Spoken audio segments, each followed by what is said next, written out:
ವೀಕ್ಷಕರೇ ನಮಸ್ಕಾರ. ನೀವು ನಿಮ್ಮ ಜೀವನದಲ್ಲಿ ಹೊಸ ವಿಷಯಗಳನ್ನು ಕಲಿಬೇಕಾ, ಹೊಸ ವಿಷಯಗಳನ್ನು ತಿಳ್ಕೋಬೇಕಾ? ಹಾಗಾದರೆ ನಮ್ಮ ಯೂಟ್ಯೂಬ್ ಚಾನಲ್ನ ಪ್ರತಿದಿನ ತಪ್ಪದೆ ನೋಡಿ.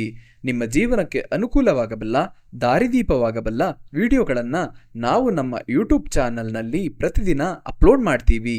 ಹಾಗಾದರೆ ಬನ್ನಿ ವೀಕ್ಷಕರೇ, ಮರಣ ಹೊಂದಿದವರ ಫೋಟೋನ ಮನೆಯಲ್ಲಿ ಈ ದಿಕ್ಕಿನಲ್ಲಿ ಹಾಕಿದ್ರೆ ಕಷ್ಟಗಳು ಬೆನ್ನಟ್ಟುತ್ತವೆ ಅನ್ನೋ ರಹಸ್ಯ ಮಾಹಿತಿಯನ್ನ ಇಂದಿನ ಈ ವಿಡಿಯೋದಲ್ಲಿ ನಾನು ತಿಳಿಸ್ಕೊಡ್ತೀನಿ. ಹಾಗೆ ವೀಕ್ಷಕರೇ, ನೀವೇನಾದರೂ ನಮ್ಮ ಯೂಟ್ಯೂಬ್ ಚಾನಲ್ಗೆ ಮೊಟ್ಟ ಮೊದಲನೇ ಬಾರಿಗೆ ಬಂದಿದ್ರೆ ನಮ್ಮ ಯೂಟ್ಯೂಬ್ ಚಾನಲ್ನ ಸಬ್ಸ್ಕ್ರೈಬ್ ಮಾಡ್ಕೊಳ್ಳಿ. ಹಾಗೇನೆ ಈ ವಿಡಿಯೋಗೆ ಈಗಲೇ ಒಂದು ಲೈಕ್ ಕೊಟ್ಟು ಕಾಮೆಂಟ್ ಬಾಕ್ಸ್ನಲ್ಲಿ ಹರಿಶ್ರೀನಿವಾಸ ಅಂತ ಕಾಮೆಂಟ್ ಮಾಡೋದಕ್ಕೆ ಮರಿಬೇಡಿ. ಪ್ರಪಂಚದಲ್ಲಿ ಸಾವಿಲ್ಲದ ಮನೆ ಇಲ್ಲವೇ ಇಲ್ಲ. ಹುಟ್ಟಿದವರು ಒಂದಲ್ಲ ಒಂದು ದಿನ ಸಾಯಲೇಬೇಕು.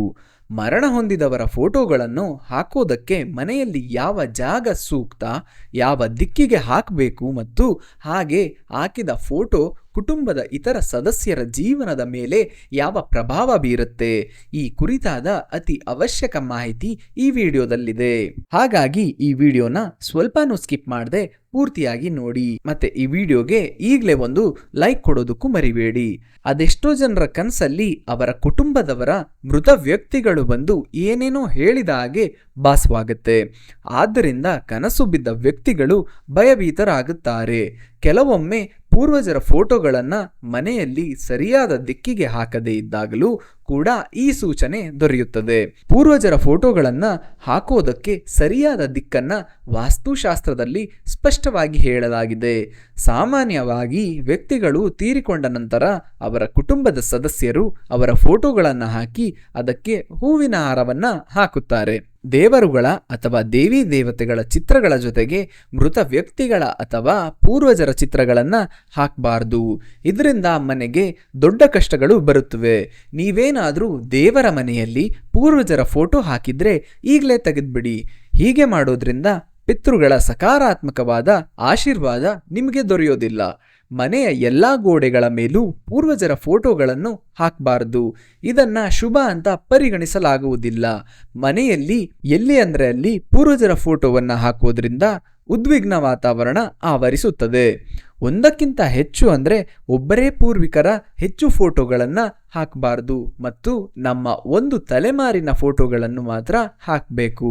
ನಿಮ್ಮ ಪೂರ್ವಿಕರಲ್ಲಿ ಯಾರಾದರೂ ಅತಿ ಪ್ರಭಾವಿ ವ್ಯಕ್ತಿಗಳು ತೀರಿಕೊಂಡಿದ್ದು ಅವರ ಫೋಟೋವನ್ನು ಹಾಕುವುದರಿಂದ ಮುಂದಿನ ಪೀಳಿಗೆಗೆ ಪ್ರೇರಣೆ ದೊರೆಯುತ್ತದೆ ಅಂತ ಅಂದ್ರೆ ಮಾತ್ರ ಅಂಥ ಫೋಟೋಗಳನ್ನು ಹಾಕಿದ್ರೆ ತಪ್ಪಿಲ್ಲ.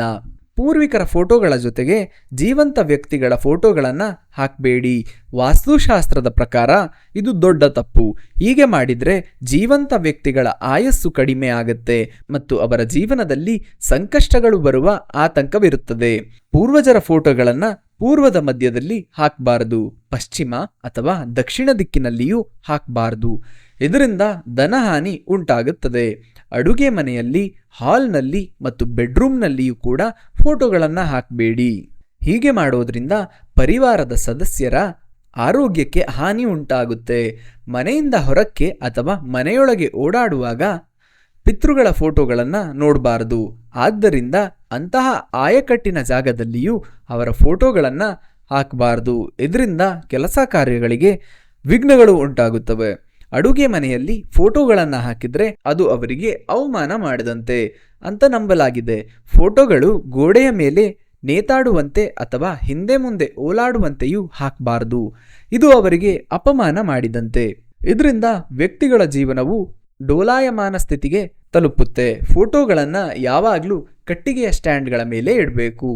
ಮನುಷ್ಯ ತನ್ನ ಕರ್ಮಗಳ ಅನುಸಾರವಾಗಿ ಹುಟ್ಟು ಸಾವುಗಳನ್ನು ಪಡೆದಿದ್ದಾನೆ. ಅವನ ಪಾಪ ಪುಣ್ಯ ಕರ್ಮಗಳು ಅವನನ್ನು ಹಿಂಬಾಲಿಸಿಕೊಂಡು ಹೋಗ್ತಾ ಇರುತ್ತವೆ. ಹಿಂದೂ ಪುರಾಣಗಳ ಪ್ರಕಾರ ಮನುಷ್ಯನು 3 ರೀತಿಯ ಋಣಗಳನ್ನು ತೀರಿಸಬೇಕು: ದೇವಋಣ, ಋಷಿ ಋಣ ಮತ್ತು ಪಿತೃಋಣ. ಇನ್ನೂ ಕೆಲವು ಗ್ರಂಥಗಳಲ್ಲಿ ಬ್ರಹ್ಮಋಣವು ಒಂದಾಗಿದೆ. ಆದ್ದರಿಂದ ಈ 4 ವರ್ಣಗಳನ್ನು ನಾವು ತೀರಿಸಲೇಬೇಕು. ಇದು ನಮ್ಮ ಧರ್ಮವೂ ಕೂಡ ಆಗಿರುತ್ತದೆ. ಆದ್ದರಿಂದ ಪಿತೃಗಳಿಗೆ ಅವಮಾನ ಆಗದಂತೆ ನಾವು ನೋಡಿಕೊಳ್ಬೇಕು. ಪಿತೃಋಣದಲ್ಲಿ ಅನೇಕ ಪ್ರಕಾರಗಳಿವೆ: ಕರ್ಮ, ಆತ್ಮ, ತಂದೆ, ತಾಯಿ, ಅಣ್ಣ, ಅಕ್ಕ, ಹೆಂಡತಿ, ಮಕ್ಕಳು ಮತ್ತು ಮಗ. ಹೀಗೆ ಇವೆಲ್ಲ ಋಣಗಳನ್ನು ನಾವು ತೀರಿಸಲೇಬೇಕು. ಹಿಂದಿನ ಜನ್ಮದಲ್ಲಿ ನಾಸಿಕರಾಗಿದ್ದರೆ ಅನೇಕ ತೊಂದರೆಗಳು ಇಂದು ಕಾಡುತ್ತವೆ. ತಾಯಿಯ ಋಣ ತೀರಿಸದಿದ್ರೆ ಹಣಕಾಸಿನ ತೊಂದರೆ ಬರುತ್ತೆ, ಸಾಲಗಳು ಬೆಳೆಯುತ್ತವೆ, ಶಾಂತಿ ಭಂಗವಾಗುತ್ತೆ. ಸಹೋದರಿಯ ಋಣದಿಂದ ವ್ಯಾಪಾರ ಉದ್ಯೋಗ ಸ್ಥಿರವಾಗಿ ಉಳಿಯೋದಿಲ್ಲ. ಸಹೋದರನ ಋಣದಿಂದ ಜೀವನದಲ್ಲಿ ಎಲ್ಲವೂ ಸಿಕ್ಕ ನಂತರವೂ ಆಕಸ್ಮಿಕವಾಗಿ ಎಲ್ಲವನ್ನು ಕಳೆದುಕೊಳ್ಳುವ ಪರಿಸ್ಥಿತಿ ಬರಬಹುದು. 30 ವರ್ಷಗಳ ಒಳಗಡೆಯೇ ಎಲ್ಲಾ ಸಂಕಷ್ಟಗಳನ್ನು ಎದುರಿಸಬೇಕಾಗತ್ತೆ. ಈ ಎಲ್ಲ ಗುಣಗಳನ್ನ ತೀರಿಸುವುದಕ್ಕೆ 3 ಉಪಾಯಗಳನ್ನ ಹೇಳಲಾಗಿದೆ. ದೇಶದ ಸಂಸ್ಕೃತಿಯಂತೆ ಕುಲದ ಪರಂಪರೆಯನ್ನ ಪಾಲಿಸೋದು, ಪಿತೃಪಕ್ಷದಲ್ಲಿ ತರ್ಪಣ ಬಿಡಬೇಕು, ಶ್ರಾದ್ದ ಕಾರ್ಯಗಳನ್ನ ಮಾಡಬೇಕು ಮತ್ತು ತಮ್ಮ ಸಂತಾನಗಳಿಗೆ ಧಾರ್ಮಿಕ ಸಂಸ್ಕಾರಗಳನ್ನ ನೀಡಬೇಕು. ಪ್ರತಿದಿನ ಹನುಮಾನ್ ಚಾಲೀಸ ಹೇಳಬೇಕು. ಹಣೆಯ ಮೇಲೆ ಕುಂಕುಮವಿರಬೇಕು. ಅಮಾವಾಸ್ಯೆಗಳಲ್ಲಿ ಪೂಜೆಗಳನ್ನ ನೆರವೇರಿಸಬೇಕು. ಮನೆಯ ವಾಸ್ತು ದೋಷಗಳನ್ನ ಸರಿಪಡಿಸಬೇಕು. ದೇಹವನ್ನ ಪ್ರತಿದಿನ ಶುದ್ಧವಾಗಿಟ್ಕೊಳ್ಬೇಕು. ಹೀಗೆ ಈ ನಿಯಮಗಳನ್ನು ಪಾಲಿಸಿದ್ರೆ ರೋಗಗಳಿಂದ ಮುಕ್ತಿ ಪಡೆಯಬಹುದು. ಈಗ ನಿಮಗೆ ಒಂದು ಸಂದೇಹ ಕಾಡುತ್ತಿದೆ, ಯಾವ ದಿಕ್ಕಲ್ಲಿ ಪೂರ್ವಜರ ಫೋಟೋ ಹಾಕಬೇಕು ಅಂತ.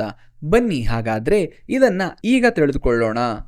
ವಾಸ್ತುಶಾಸ್ತ್ರದ ಪ್ರಕಾರ ಮನೆಯಲ್ಲಿ ಪೂಜಾ ಕೋಣೆಯು ಈಶಾನ್ಯದಲ್ಲಿದ್ದರೆ ಅಥವಾ ಉತ್ತರ ಪೂರ್ವದಲ್ಲಿದ್ದರೆ ಆಗ ಪೂರ್ವಜರ ಫೋಟೋಗಳನ್ನು ಪೂರ್ವ ದಿಕ್ಕಲ್ಲಿ ಹಾಕಬಹುದು. ಪೂರ್ವ ದಿಕ್ಕನ್ನ ನೀವು ಪೂಜೆ ಮಾಡುವ ಜಾಗವಾಗಿ ಮಾಡಿಕೊಂಡಿದ್ರೆ ಆಗ ಈಶಾನ್ಯದಲ್ಲಿ ಕೂಡ ಹಾಕ್ಬೋದು. ಮನೆಯ ಬೇರೆ ಭಾಗದಲ್ಲಿ ಅಂದ್ರೆ ಉತ್ತರ ದಿಕ್ಕಲ್ಲಿ ಪಿತೃಗಳ ಫೋಟೋವನ್ನ ಹಾಕ್ಬೋದು.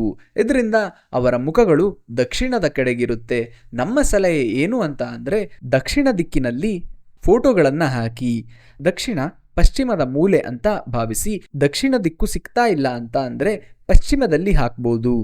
ಇದರ ಅರ್ಥ ಏನು ಅಂತ ಅಂದ್ರೆ ಪೂರ್ವಜರ ಮುಖಗಳು ಪೂರ್ವ ಅಥವಾ ಉತ್ತರಕ್ಕೆ ಇರಬೇಕು. ನೋಡಿದ್ರಲ್ವಾ ವೀಕ್ಷಕರೇ, ಮರಣ ಹೊಂದಿದವರ ಫೋಟೋ ಮನೆಯಲ್ಲಿ ಈ ದಿಕ್ಕಿನಲ್ಲಿ ಹಾಕಿದ್ರೆ ಕಷ್ಟಗಳು ಬೆನ್ನಟ್ಟುತ್ತವೆ ಅನ್ನೋ ಈ ರಹಸ್ಯ ವಿಷಯವನ್ನ ತಿಳಿಸಿದ ಈ ವಿಡಿಯೋ ನಿಮ್ಗೆ ಇಷ್ಟ ಆಗಿದೆ ಅಂತ ಭಾವಿಸ್ತೀನಿ. ಇಷ್ಟ ಆದ್ರೆ ಈ ವಿಡಿಯೋಗೆ ಒಂದು ಲೈಕ್ ಕೊಡಿ. ನಿಮ್ಮ ಸಂಬಂಧಿಕರು ಮತ್ತು ಸ್ನೇಹಿತರಿಗೆ ಈ ವಿಡಿಯೋನ ಶೇರ್ ಮಾಡಿ. ನಮ್ಮ ಯೂಟ್ಯೂಬ್ ಚಾನಲ್ನ ಸಬ್ಸ್ಕ್ರೈಬ್ ಮಾಡೋದಕ್ಕೆ ಮರಿಬೇಡಿ. ಹಾಗೂ ನಮ್ಮ ಚಾನಲ್ನ ಸಮಸ್ತ ವೀಕ್ಷಕರಿಗೆ ಶ್ರೀಮನ್ನಾರಾಯಣ ಆಯುರಾರೋಗ್ಯ ಐಶ್ವರ್ಯ ನೀಡಿ ಕರುಣಿಸ್ಲಿ ಅಂತ ಕೇಳ್ತಾ ಇವತ್ತಿನ ಈ ವಿಡಿಯೋನ ಇಲ್ಲಿಗೆ ಮುಗಿಸ್ತಾ ಇದ್ದೇನೆ. ನಮಸ್ಕಾರ.